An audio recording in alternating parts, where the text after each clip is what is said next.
ओम शांति। 16 सितंबर 2023 बाबा के महावाक्य। मीठे बच्चे, घर घर को स्वर्ग बनाने की जिम्मेवारी तुम बच्चों पर है। सबको पतित से पावन होने का लक्ष्य देना है। दैवी गुण धारण करने हैं। प्रश्न: ईश्वरीय गोद में आने से तुम बच्चों को कौन सा अनुभव होता है? उत्तर: मंगल मिलन मनाने का अनुभव ईश्वरीय गोद में आने वाले बच्चों को होता है। तुम जानते हो, संगम युग है ईश्वर से मिलन मनाने का युग। तुम ईश्वर से मिलन मनाकर भारत को स्वर्ग बना देते हो। इस समय तुम बच्चे सम्मुख मिलते हो। सारा कल्प कोई भी सम्मुख मिलन नहीं मना सकते। तुम्हारा यह बहुत छोटा सा ईश्वरीय कुल है। शिव बाबा है दादा, ब्रह्मा है बाबा और तुम बच्चे हो भाई बहन। दूसरा कोई संबंध नहीं। गीत नई उम्र की कलियां। ओम शांति। बाबा जब आते हैं तो पहले कुछ समय साइलेंस में बैठना चाहिए, क्योंकि पहले पहले दान दिया जाता है याद का। याद से ही पतितों को पावन बनाना है। तुम बच्चे दान दे रहे हो और ले रहे हो। बाप आकर कांटों से कलियां बनाते हैं, फिर कलियों से फूल बनते हैं। तुम जानते हो, हमारी सर्विस ही है हरेक को स्वर्ग के लायक बनाना। जैसे तुम बच्चे बन रहे हो, बाप आकर पहले हेल्थ पीछे वेल्थ देते हैं। पहले शांति फिर सुख। वास्तव में सुख दोनों में है।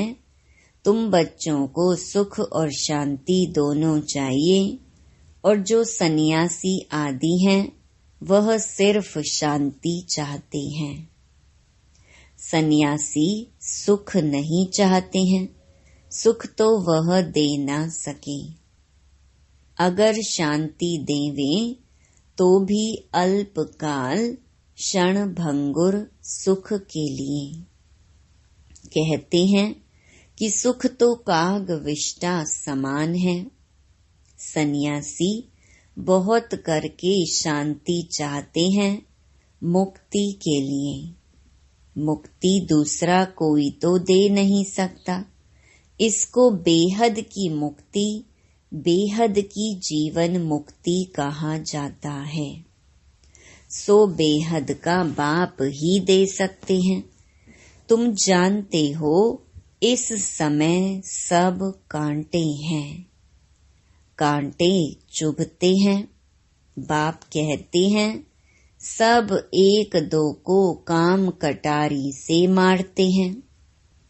उनको पता नहीं है कि काम कटारी को हिंसा कहा जाता है। तुम विकार में जाते हो तो आदि मध्य अंत एक दो को दुख देते हो। यह है दुख की दुनिया। सुख की दुनिया स्वर्ग को कहा जाता है, जबकि नई सृष्टि नया भारत है। भारतवासी जो देवी देवताओं के पुजारी हैं, जानते हैं कि इन देवताओं का राज्य था जिसको स्वर्ग कहा जाता है। यह भी महसूसता आती है। लक्ष्मी नारायण के मंदिर में जाकर उनकी महिमा गाते हैं। समझते हैं भारत के यह मालिक थे। भारत स्वर्ग था। यह भी महसूसता आती है, परंतु हवा के मुहाफिक। समझते तो हैं भारत में लक्ष्मी नारायण के इतने मंदिर बनाते हैं, तो उन्हों की राजधानी थी, महाराजा महारानी कहा जाता है, परंतु कब थे सो भूल गए हैं। कितनी साधारण भूल है। कोई जास्ती टाइम नहीं हुआ है, 5000 वर्ष की बात है। क्राइस्ट बुद्ध आदि को 2-2.5 हजार वर्ष हुए हैं।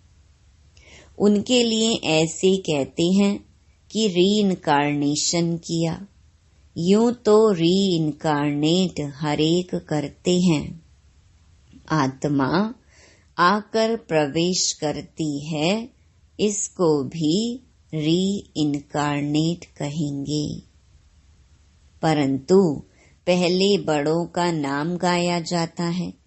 कहा जाता है परम पिता परमात्मा रीइनकार्नेट करेंगे, तब आकर शरीर में प्रवेश करेंगे।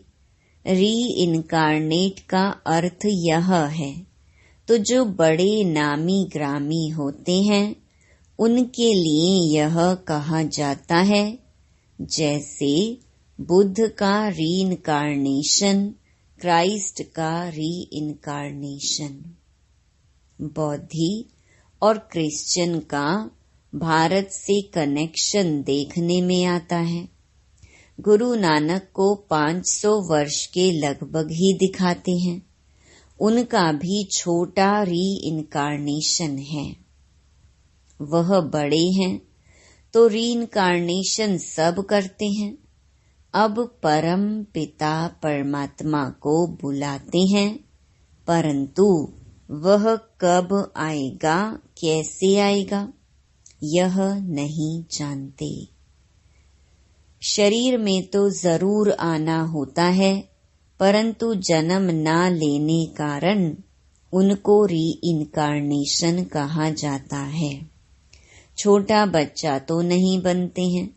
सबसे बड़ा रीइनकार्नेशन परम पिता परमात्मा का कहेंगे। गाते हैं परमात्मा 24 अवतार लेते हैं। अब कह देते पत्थर पत्थर में अवतार लिया, गिरते जाते हैं। जैसे भारत गिरता जाता है, वैसे उनकी कथनी भी गिरती जाती है। बाप नई दुनिया का रचयिता है, सो जरूर नई और पुरानी के संगम पर आएंगे।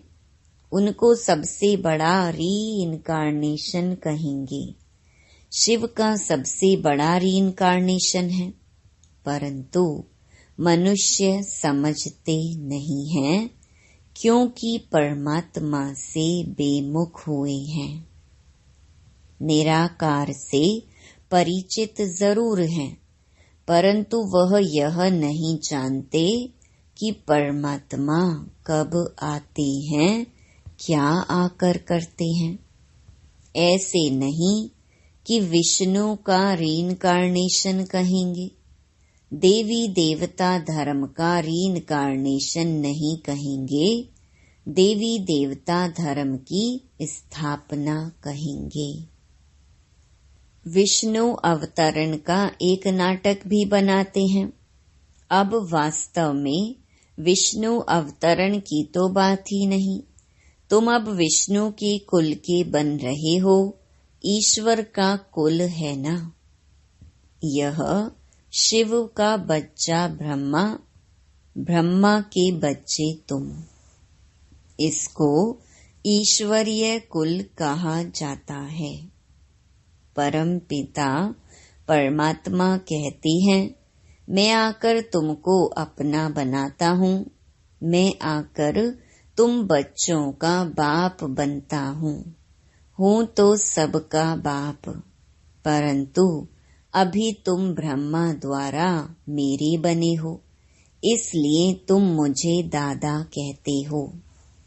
आत्माओं का बाप तो है ही, सब जानते हैं, इस समय मैं आया हुआ हूँ। तुम ही अभी मिलते हो, बेहद के बाप से तब मिलते हो जब बाप जन्म देते हैं। अभी तुमको धर्म का बच्चा बनाया है ब्रह्मा द्वारा। विकार के तो बच्चे हो न सके, इतनी प्रजा है। बहन भाई कितने हैं, तो यह सब मुख वंशावली ठहरे ना। सन्यासियों की वंशावली नहीं होती है, क्योंकि उनमें दादा बाबा का कोई कनेक्शन नहीं है। यहाँ बाप भी है, दादा भी है। दादा इनको बड़े भाई को कहा जाता है। बाप आकर अपना बनाते हैं। तुम जानते हो हम ईश्वर की गोद में आए हैं। यह मंगल मिलन है। कलयुग का अंत और सतयुग की आदि, इसको ही संगम कहा जाता है। संगम में मिलन होता है, जैसे तीन नदियों का संगम है। उसमें क्या होता है? गुरु लोग और जिज्ञासु का मंगल मिलन होता है। वह तो हो गया जिस्मानी, गाया भी हुआ है आत्मा और परमात्मा का मंगल मिलन। यह सबसे अच्छा है। आत्माएं मिलती हैं परम पिता परमात्मा से। इसमें पानी के नदी की बात नहीं है। यहाँ तुम बैठे हो, यह तुम्हारा बहुत भारी मंगल मिलन है। आत्माएं भी चैतन्य हैं। परम पिता परमात्मा का यह लोन लिया हुआ शरीर है। इनको मंगल मिलन कहा जाता है। कुंभ का मेला कहा जाता है ना। कुंभ को भी संगम कहेंगे। तीन नदियों के संगम का नाम कुंभ रख दिया है। सबसे बड़ा संगम कौन सा है? सागर और नदियों का। सबसे बड़ी नदी है ब्रह्मपुत्रा। उसमें बाबा आते हैं, इसलिए सागर और ब्रह्मपुत्रा नदी का इकट्ठा मेला तो है ही। अब कुंभ का मेला है संगम पर। तुम सब ज्ञान सागर बाप से मिलते हो, इसको ईश्वरीय कुंभ का मेला कह सकते हैं। यह है आत्माओं और परमात्मा का संगम। कुंभ व संगम बात एक ही है। तो तुम बच्चे जानते हो हम अपने लिए स्वर्ग की स्थापना कर रहे हैं। हमको घर में पवित्र होकर रहना है। जहाँ पवित्रता है वहाँ ही स्वर्ग कहेंगे। बच्चे पवित्र रहते हैं तो पवित्रता सुख शांति है। तुम्हारी अवस्था ऐसी होनी चाहिए जैसे देवताओं की होती है। कोई भी अवगुण नहीं होना चाहिए, इसको ही स्वर्ग कहेंगे। वही फिर स्थायी स्वर्ग बन जाता है। घर में ऐसा लायक बनना है, इसलिए कहा जाता है घर घर को स्वर्ग बनाओ। तुम मनुष्यों को स्वर्ग में चलने लायक बनाते हो। तुम्हारे लिए ही गीत है घर घर को स्वर्ग बनाओ। सतयुग में घर घर में स्वर्ग था, अब नहीं है। जो बच्चे बाप से वर्षा लेते हैं, उन्हों को अपने घर बैठे पतित से पावन बनने का लक्ष्य देना है। यह बड़े ते बड़ा चैतन्य तीर्थ है। जहाँ शिव बाबा सागर है, वहाँ तुम आत्माएं गंगाएं जरूर होंगी। यह सबसे बड़ा ऊंच ते ऊंच मेला है। वह सब हैं भक्ति मार्ग के मेले। यह है ज्ञान मार्ग का मेला। भक्ति मार्ग के मेले तो जन्म बाई जन्म लगते रहते हैं। ज्ञान मार्ग का मेला एक ही बार लगता है। यह है रूहानी मिलन। सुप्रीम रूह परम धाम से आकर बच्चों से मिलते हैं। सबसे अच्छी यात्रा या मेला यह है। यह चैतन्य सागर तो कहाँ भी जा सकते हैं, वह जड़ सागर तो कहाँ नहीं जाता। यह सागर जाता है, तुम नदियां भी जाती हो निमंत्रण पर। ज्ञान सागर इस ब्रह्मपुत्रा नदी के साथ चलते हैं। तुम भिन्न भिन्न प्रकार की नदियां हो, कोई पवित्र हैं, कोई अपवित्र हैं। कोई कोई समय ऐसे बहुत आ जाते हैं जो पवित्र नहीं रह सकते हैं, फिर भी आते तो है ना। बाहर के गृहस्थी भी आते हैं, अलाउ किया जाता है। ऐसे भी नहीं सबको अलाउ करेंगे। कोई मित्र संबंधी आदि आते हैं जिन्हों को उठाने के लिए अलाउ करते हैं, नहीं तो कायदे बहुत हैं। इंद्रप्रस्थ में कोई पतित आ न सके। कोई भी पंडा व सब्ज परी आदि कोई भी पतित को साथ में ले आ नहीं सकती। इसीलिए बाप कहते हैं खबरदार रहना। सर्टिफिकेट तुमको मिलता है, किसको साथ ले आती हो या भेज देती हो, रिस्पॉन्सिबिलिटी तुम्हारे पर है। यूं तो सेंटर्स पर तो निमंत्रण भी देते हैं, कितने पतित आते होंगे। सेंटर पर पतित आए तब तो उनको पावन बनाओ। वहाँ तो सागर बैठा हुआ है, तो नियम रखे हुए हैं, नब्ज देखी जाती है। डॉक्टर्स सर्जन तो भिन्न भिन्न होते हैं ना। मम्मा बाबा व अनन्य बच्चे बात करेंगे तो झट पता लगेगा कि बुद्धि में बैठता है व नहीं। तुम कोई को भी समझाएंगे कि दो बाप हैं तो झट मानेंगे।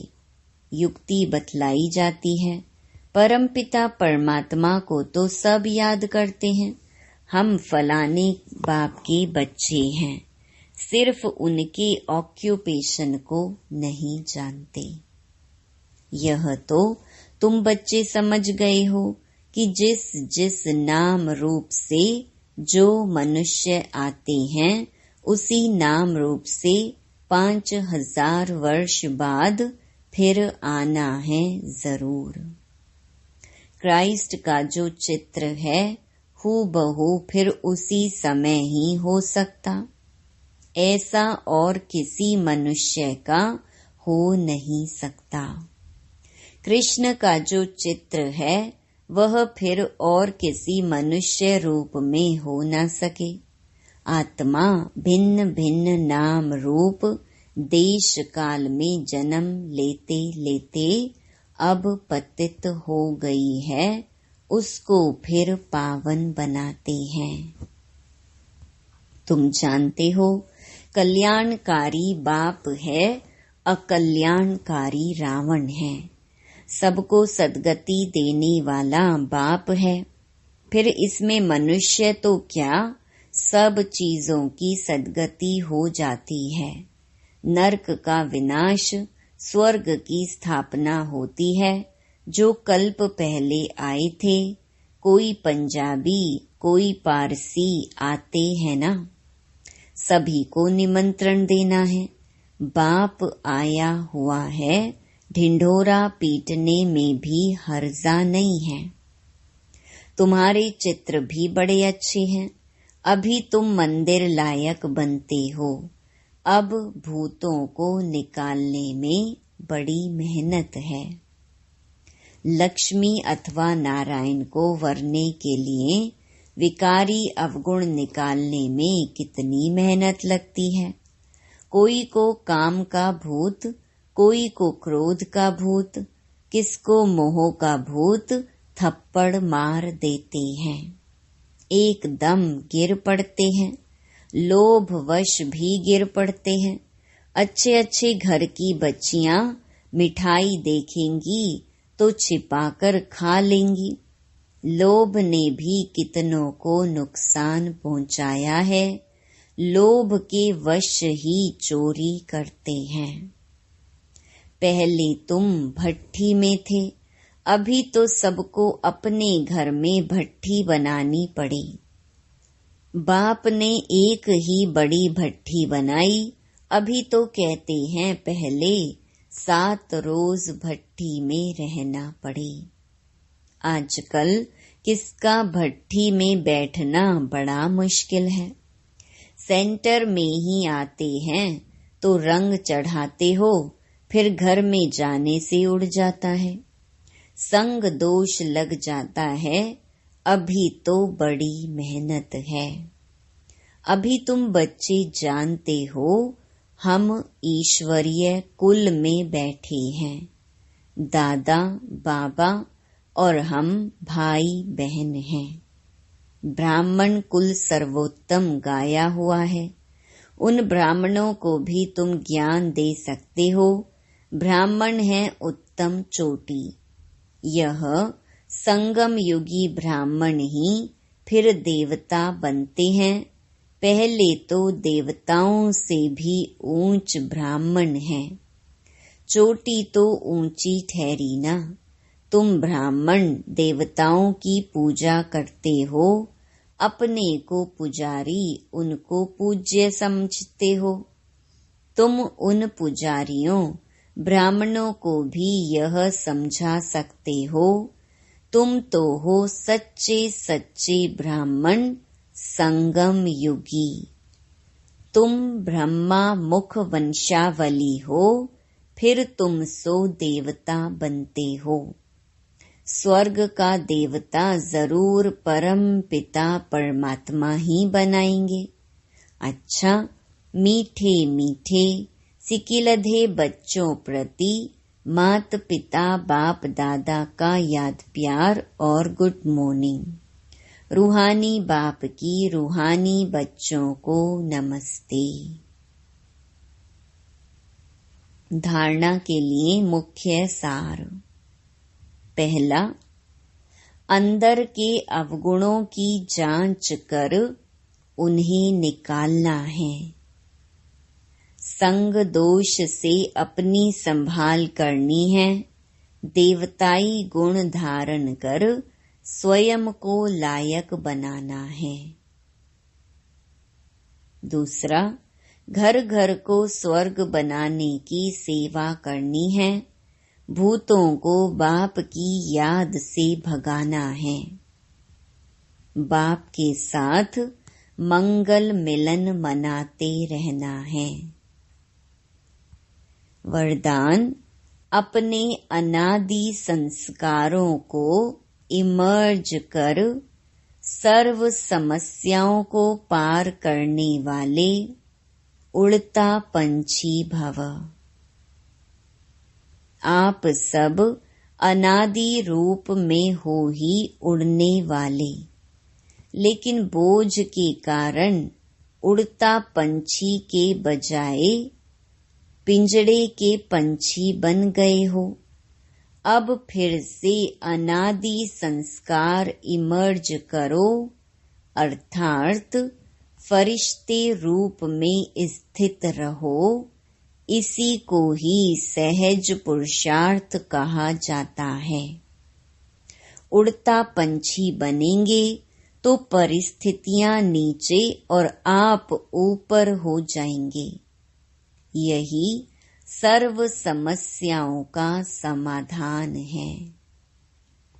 स्लोगन, हर कदम में कल्याण समझ हर आत्मा को शांति की शक्ति का दान देना ही सच्ची सेवा है। ओम शांति।